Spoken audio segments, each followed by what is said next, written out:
Hey guys, Kev here, and I want to do a first impressions on the Grissom knife and tool Riverstone. So this is a knife I've actually had another version of, and what originally happened was I ordered this from Urban EDC Supply, and they have a bunch of different variations. I don't believe this one. And they have an exclusive that is like stonewashed titanium with, I think, a stonewashed or satin blade. I think stonewashed. And then like blue accents, right? Blue clip. And it was $400. I got it in from them. And it just felt weird. It was like gritty. The detent was kind of weak. And it just didn't feel right. So I took it apart. I tried to swap bearings and stuff like that. I talked to the designer, Frank Grissom, and I just couldn't get it sorted out. He sent me a new blade because I discovered around the pivot area on the blade there was a nick, and I thought maybe that was causing the issues, and he gave me a new blade. That didn't really help. So ultimately I sent it back to him, and then when he was going to get new ones, which he had on the way from Best Tech, who is the OEM, he was going to send me one. So I picked this version because I believe this is a new one that he hasn't had out before, or dealers haven't had, and it is limited. It's M390, you can see there, and this is number 43 of 55. So there's not very many of these out there. Best Tech does have a low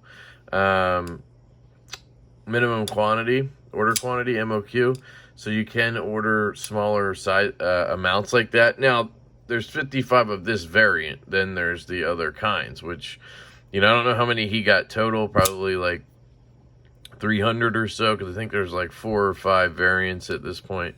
It's an interesting knife. There are some things about it that I don't know, it's not my bag, so to speak. But we can kind of talk about that. I did, so the weird thing for me is I had one of these for like a month almost, right? Or maybe it was a couple of weeks, I don't know. And I did an unboxing. I did multiple disassembly videos because I was trying to get it fixed or whatever, right? And I didn't post a single one. I deleted them all because I had those issues and I didn't know what they were, and I was working with the maker or the designer, and he was being great about it, and I didn't want to just post a video where I complain the whole time, which I can do, right? And so I waited it out, and I was like, when I get the new one, I'll unbox it. And today I got like 7 packages, and I just haven't had time to unbox stuff on camera, so I just got it out. I was like, I'm just gonna check it out, and I'll do a desktop view, like first impressions video instead, because it's not really a first reaction on the unboxing, right?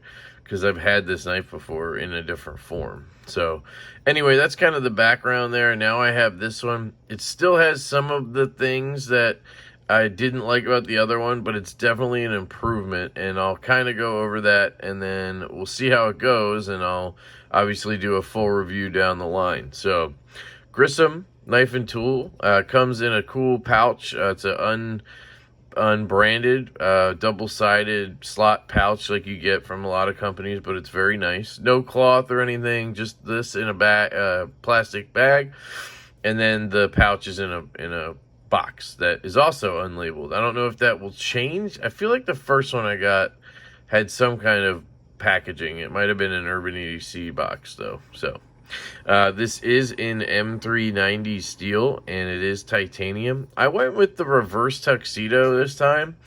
It just looked unique. I'm kind of digging that aesthetic now. I recently got this Vero that kind of has that feel to it because the end cut carbon fiber kind of has a grayish tone to it. And then I have the Nimble Gen 2 prototype that was given to me by EMP EDC in reverse tuxedo, so it kind of made sense. And I think it looks sexy. I mean, you have PVD coated blade and obviously hardware, clip, backspacer, all that stuff. I think it looks very nice. The knife itself, the design is interesting. It's very small and wide, right? It's not very fat or thick, but it's kind of like wide this way, right? And I don't know, it's just an interesting design. You'll see this choil here.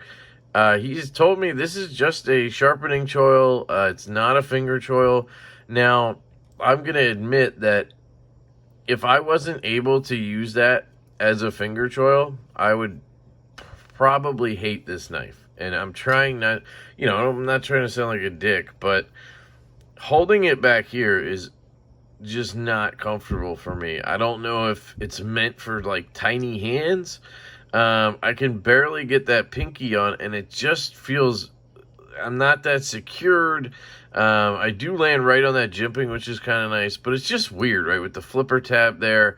But getting into this choil, now it's like really comfortable. It's actually a very comfortable knife. I think if I decide to keep it long term, I'd probably send it to somebody to extend this slightly, and just make it a really comfortable finger choil, and it would be kind of like an f5.5 situation. Now, I'm not really in fear of being cut by that edge. I am like on it, right? Like I'm on that edge, but it's not cutting me. It is sharp back there, but I just haven't had an issue with it. So for me, it's been fine. But he does not mean it to work that way. He means it to be held like this. And I'm going to try it right-handed. Yeah, it's just, I don't know. I guess it's just supposed to be a little, EDC knife type thing. I don't think, maybe it's not meant to be like used for work and stuff, because I just don't know how you would comfortably hold it. If we compare it to some stuff, I have that Vero Axon liner lock here. It's the lefty, but same size as the righty. You see it doesn't want to sit up because of the clip. So I could, I guess, do them this way. There you go. There's that. I have the 80-20.5. I'm getting ready to do a video swapping the scales. So there's that. I mean, it's a pretty small knife, guys. Let me grab a pair of 3. That's a knife you guys... Oh, sorry. That's a knife you guys might have a good idea of the size on, right? So there you go. So, I mean, it's smaller than a pair of 3, especially in the handle there. Blade length's about the same, right? I'd say it's, probably right under 3 inches on the blade length, 2.75, 2.8. Yeah, I mean, this is comfortable for me. So that's the kind of saving grace here with the ergos. Even in this choked up grip, I'm hanging off, it feels like, right? So try squeezing them all on, right? I don't understand that concept. But maybe it's meant for small hands, because if you have small hands, it probably fits normal, right? The kind of design overall with the kind of sheep's foot blade, it's kind of got that up angle on it that you see. Another knife I'm reviewing right now is the Hinderer half track. I guess it's a really good comparison right there. Kind of a similar deal there, right? Let's see.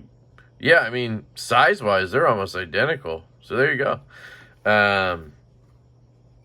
But they both have that sheep's foot blade. This one's more of a warning, I guess, that kind of shoots upward, right? Which I normally don't like, because then you got to lean down to get into things. But if you hold it in a pinch grip, and I think, again, speculating here, I think that this knife is sort of not meant to be held like this, but it really works well like that, right? I do kind of get this into the palm a little bit, but it works fairly well in a sort of pinch grip like that, where you can just get to work, right? So yeah, I love the finish on this handle. I don't know what you would call that. Is it anodized? Was it, I guess it must be, right? Just like a gray ano or something. I mean, it's really, really nice. Comes off very well. And so does that black PVD coating. I mean, it's really nice. It's the same black PVD coating, I guess, as the Vero, because they're both from Bestech as the OEM. I don't know if there's different types of PVD, if you can decide on, like, is there a brand of it? Like, I don't know anything about it, but I would guess it's the same. They would just order PVD, and then you would get that. See, the clips and the hardware is all the same there, and the color scheme. So I actually just ordered another one of these in hand satin I'm excited about. But yeah, so, you know, it's an interesting little sheep's foot knife. You can, so action-wise, I guess we could talk about that.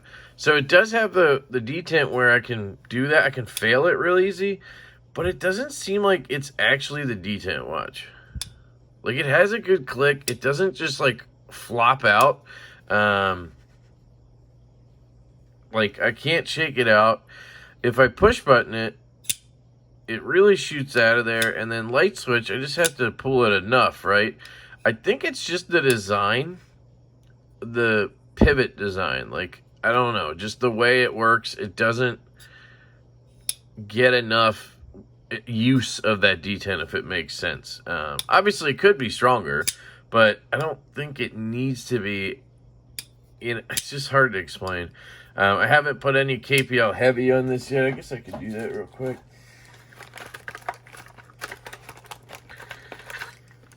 KPL sent me a bunch of these because I asked how they worked. These are the things you can put in your knife case when closed to help it from not keep knives from rusting. And they say they last up to 2 years, so I took one. It's about the size of a piece of gum, like Wrigley's. I took one and put it in my valet tray. I plan on just carrying it in my back pocket when I carry a knife back there because I just struggle with rusting issues carrying knives in my back left pocket. Another reason I'm kind of going towards these coated blades sometimes. Get in there and get that detent ball. Yeah, it's hard to explain the action on this knife. It's not like gritty. And obviously, I guess maybe that track is wearing in on the detent ball from that PVD. I'm pretty sure they cover it, though, when they do it, because you can see the track there. But it's possible that's just from me flicking it a few times.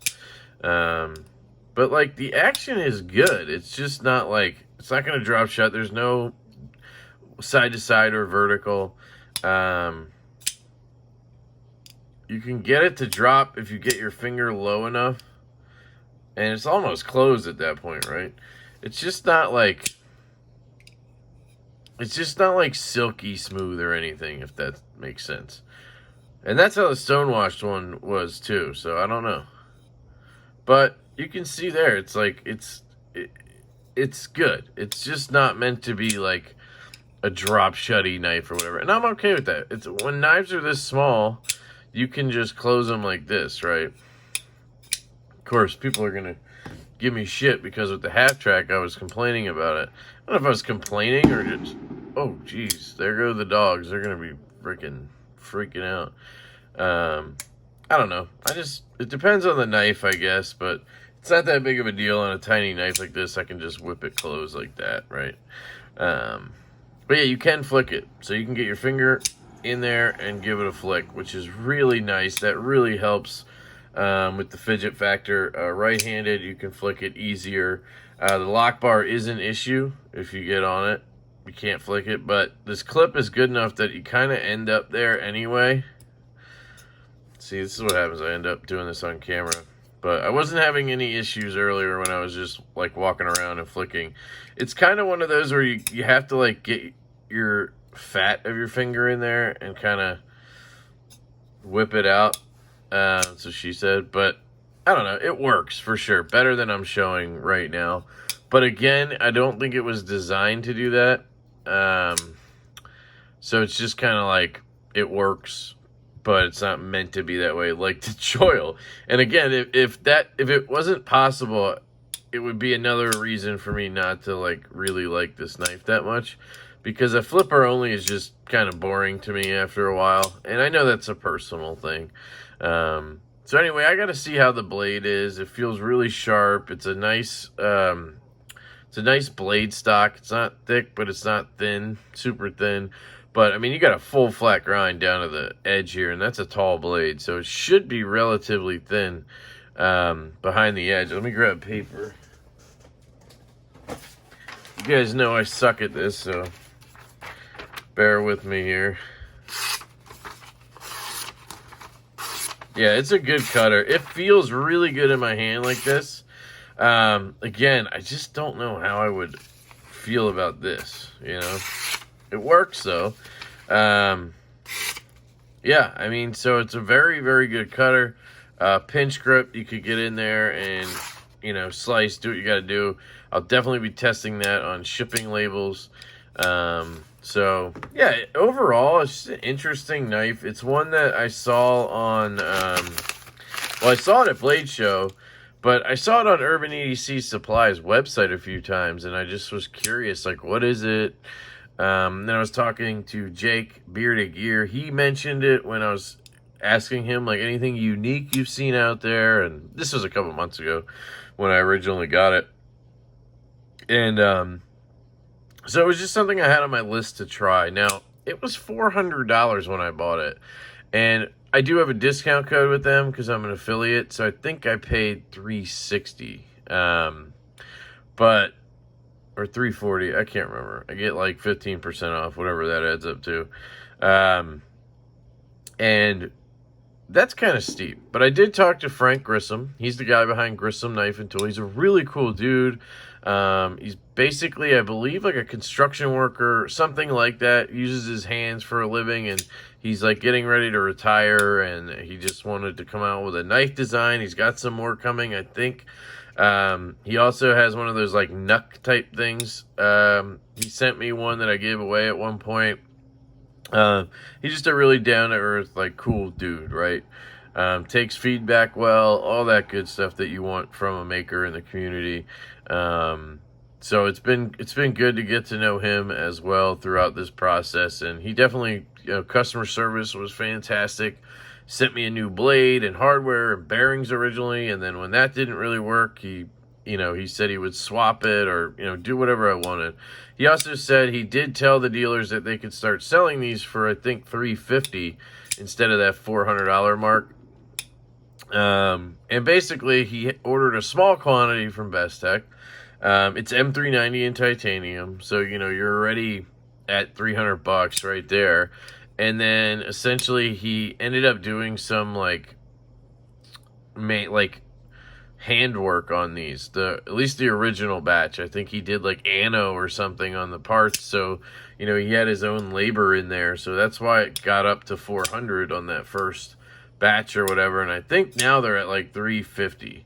I don't know if the retailers are selling it at that, but he's told them they can, obviously, right?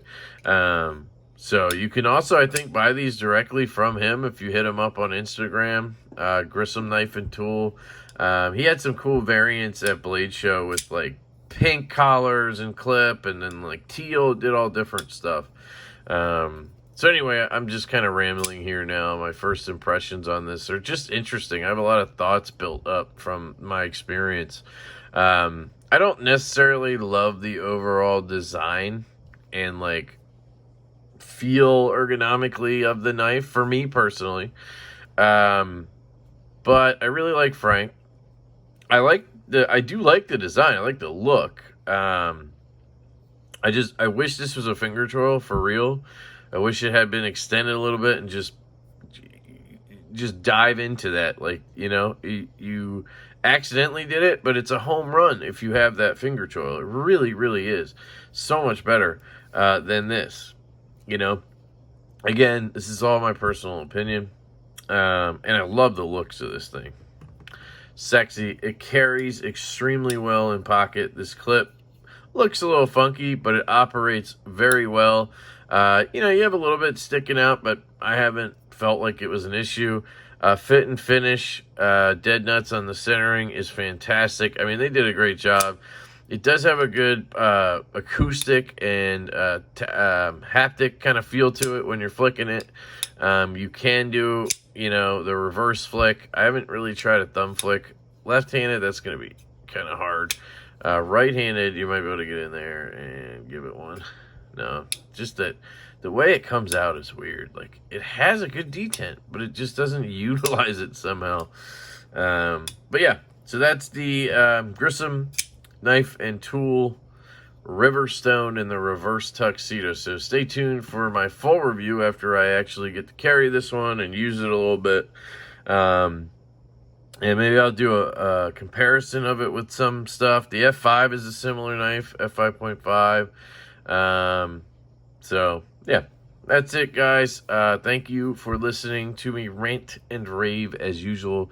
I love you all. I hope you have a fantastic day, because I am, and I will catch you later.